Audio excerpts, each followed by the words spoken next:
하수중 유기물이 세포로 전환되는 그 과정을 좀 더 자세히 들여다보겠습니다. 분해 메커니즘이라고도 말할 수 있는데, 하수중 유기물은 미생물에 의해 먼저 산화가 이루어집니다. 산화라고 하는 것은 탄소나 수소 등 산소와 결합할 수 있는 물질들이 산소와 화합하는 것을 말합니다. 탄소 C가 산화하면 CO2, 즉 이산화탄소가 되고, 수소 H가 산화하면 H2O, 즉 물이 됩니다. 이러한 유기물이 산화하는 주된 목적은 이 산화 과정에서 필수적으로 에너지가 발생합니다. 따라서 미생물이 유기물을 산화한다는 뜻은 이러한 물질들을 산화시키면서 자기 몸에 필요한 에너지를 만들어가는, 즉 흡수하는 단계라고 보시면 됩니다.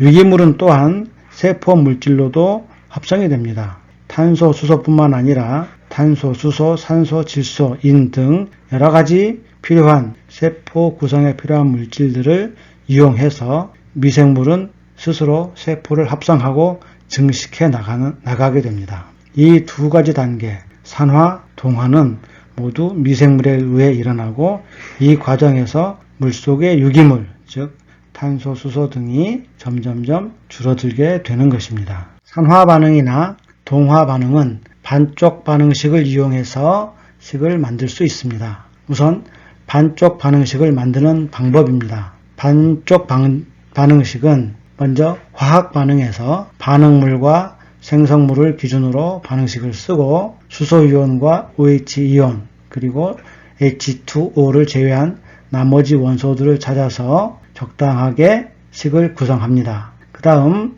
수소이온 OH-H2O를 제외한 나머지 원소들의 좌우에 적당한 정수를 곱해서 원자 수를 맞춥니다. 그리고 세 번째, 물을 이용해서 산소 균형을 맞추고 수소이온을 이용해서 수소 균형을 맞춥니다. 그리고 마지막으로 전자 균형을 맞춤으로써 반쪽 반응식을 완성하게 됩니다. 아직 잘 이해가 안 되겠지만 반쪽 반응식을 우리가 직접 만들어 쓰지는 않기 때문에 반쪽 반응식은 위와 같은 과정을 통해서 만들어진다고 보고, 다음 이 만들어진 반쪽 반응식을 이용하는 방법을 배워보도록 하겠습니다. 반쪽 반응식을 사용하여 우리가 원하고자 하는 산화 또는 동화 반응식을 완성하는 방법입니다. 이 방법은 산화 및 환원 반응식에 적당한 정수를 곱해서 전자의 수가 서로 같도록 맞춥니다. 그리고 두 번째, 전자의 수가 서로 상쇄되도록 두 개의 반쪽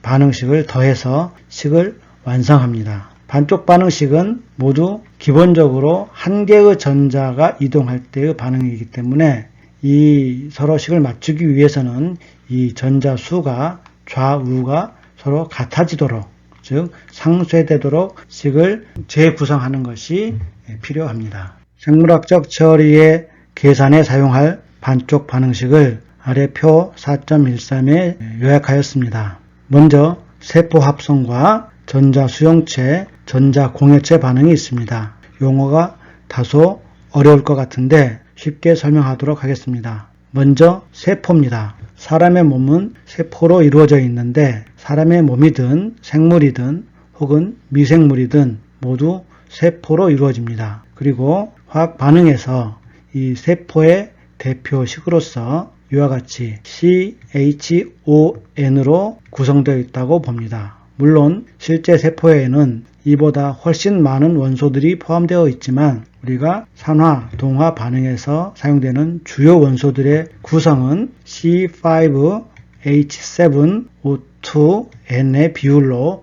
구성되어 있다고 가정하는 것이 일반적입니다. 먼저 세포 합성 반응으로서 사람을 비율을 든다면 사람의 세포가 증식할 때 CHO, 즉 탄소, 수소, 산소 외에 질소가 필요한데, 질소원으로서 암모늄 이용하는 경우도 있고 질산성 질소이온을 이용하는 경우도 있습니다. 어떤 것을 이용하든 간에 최종적으로 이 질소들이 세포 안에 질소로 포함되게 되고, 질소원으로서 어떤 형태를 이용하느냐에 따라서 반응식은 달라지게 됩니다. 예를 들어서 암모늄 이온을 이용했을 경우에는 이산화탄소와 중탄산염, 그리고 암모늄 이온, 그리고 수소이온 전자 하나가 합성이 되어 세포가 형성이 되고 이 단계에서 물 분자가 나오게 되는 이러한 반쪽 반응식이 이루어집니다. 이 반응식을 스스로 만들지 못한다 하더라도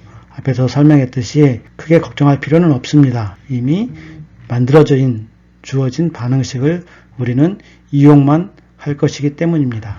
두 번째로 전자수용체입니다. 사람이 세포가 있고 살아가기 위해서는 숨을 쉬어야 합니다. 즉 산소를 우리가 숨을 쉬는 이유는 에너지를 먹기 위함인데 사람이 살아가고 또 먹은 음식을 분해하고 소화시키기 위해서는 반드시 산소가 필요합니다. 이 산소는 우리가 다른 말로 전자수용체라고도 하는데 즉 산화 환원 반응에서 전자수용체 즉 에너지를 만드는데 수소를 받아들이는 그러한 원소라고 생각하시면 됩니다. 사람은 절대 호기성이기 때문에 전자수용체로서 산소, O2만 사용할 수 있습니다. 즉 O2가 만들어지는 반응은 O2의 4분의 1개 더하기 수소이온 1개, 전자 1개가 결합되어 2분의 1개의 H2 1개가 만들어지는 이 반응으로 이루어집니다. 전자수용체로서 산소 대신 질산성 질소를 이용할 때의 반응은 아래와 같고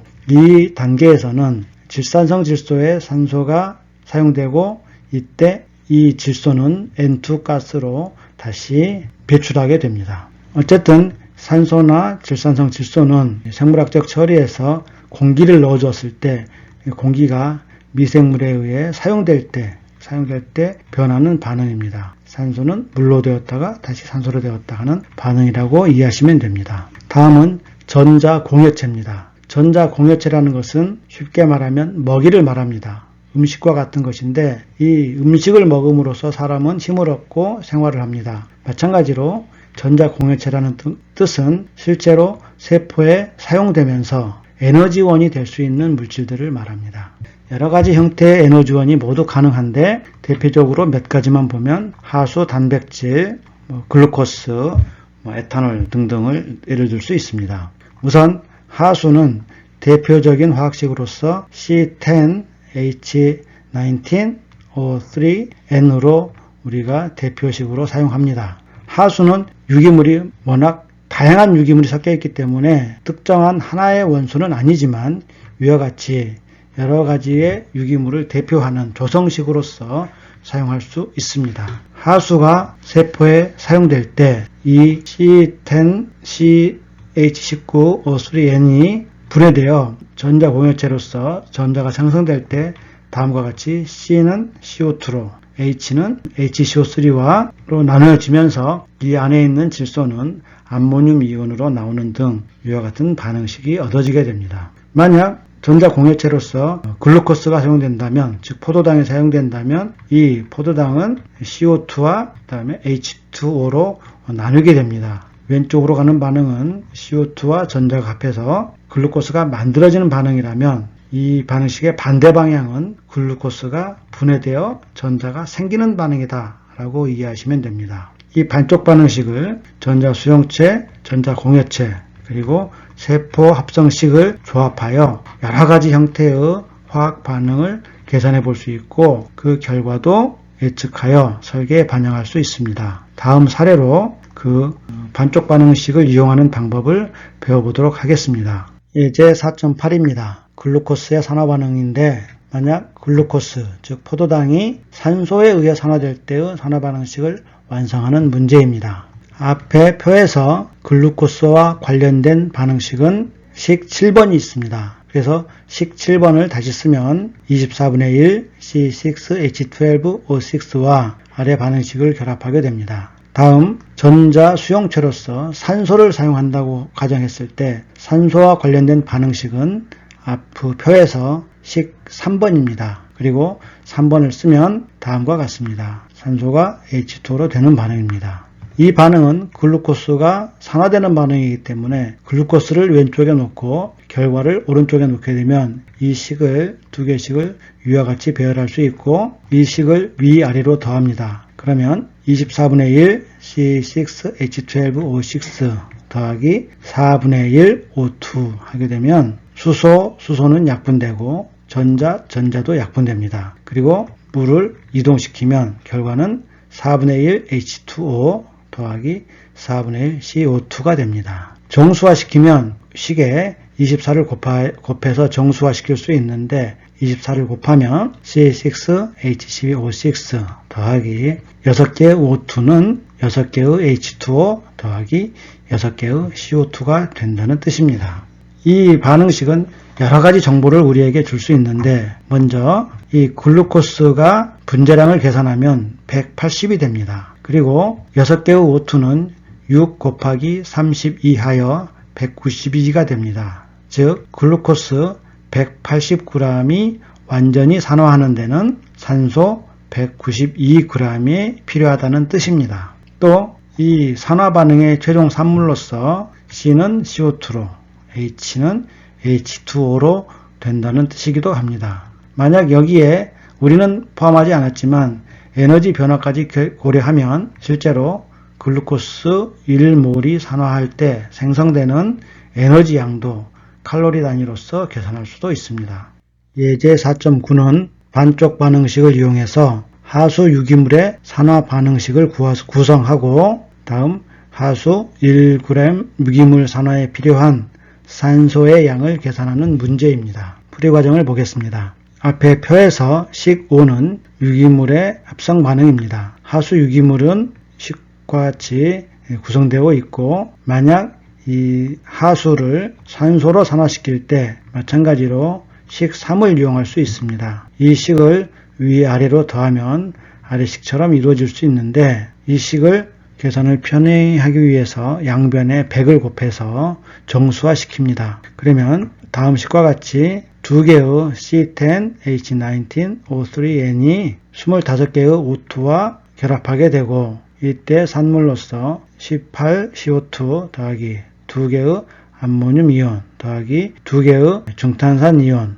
더하기 14개의 물이 얻어지게 됩니다. 또는 같은 방법으로 암모늄 이온은 수소이온 더하기 암모니아로 나눌 수 있고 또 중탄산 이온 즉 HCO3 음이온은 CO2 더하기 OH-로 쓸 수 있습니다. 또 H양이온과 OH 음이온이 합해지면 H2O가 됩니다. 따라서 위 식에서 암모늄 이온 더하기 HCO3 음이온을 암모니아 더하기 CO2 더하기 H2O로 쓸 수도 있습니다. 만약 이 식에서 이온을 제거하고 아래식으로 변형한다면 이 둘 대신에 아래식을 대입하여 다음과 같이 2개의 C10H19O3N 더하기 25개의 O2가 20개의 CO2, 2개의 암모니아 더하기 16개의 물 분자로 산화된다고 쓸 수도 있습니다. 두 번째, 하수 유기물 1g 산화에 필요한 산소 양은 이 식에서처럼 하수 유기물 2개의 분자당 산소 25개의 분자 비율로 결합하므로 이를 분자량 단위 기준으로 g수로 나타내면 하수 유기물 201g당 산소 400g의 비율로 필요합니다. 따라서 1g 단위로 나누면 201분의 400 하여 1.99g이 산소가 필요하다고 할 수 있습니다. 이렇게 이 화학 양론식을 이용하면 우리가 주입해야 할 산소의 양도 계산할 수 있고 또 이 반응 이후에 나타나는 최종 생성물의 형상도, 성상도 우리가 예측할 수 있습니다. 다음은 자산화 반응입니다. 하수 중에 유기물이 적어지거나 고갈되면 미생물은 체내에 축적된 유기물 또는 본인의 세포 물질을 산화시키면서 생명 유지에 필요한 에너지를 얻습니다. 이 반응을 자산화 또는 내생호흡이라고 부릅니다. 자산화 반응은 앞의 반쪽 반응식에서 세포 합성식인 식 1번과 산소 반응 식 3번을 더해서 만들 수 있고 이 둘을 더해서 적절히 가공하면 아래식과 같이 자산화 반응식을 얻을 수 있습니다. 다시 한번 얘기하지만 세포의 대표식은 C5H7O2N이고 이 세포가 산화되면 세포 중에 질소는 암모늄 이온으로 NH4 양이온으로 용출되는 것을 알 수 있습니다. 또 앞에서 얘기했듯이 암모늄 이온과 중탄산 이온의 합을 다음과 같이 쓸 수도 있으므로 이를 이용하면 1번식은 다음과 같이 2번식으로 쓸 수도 있습니다.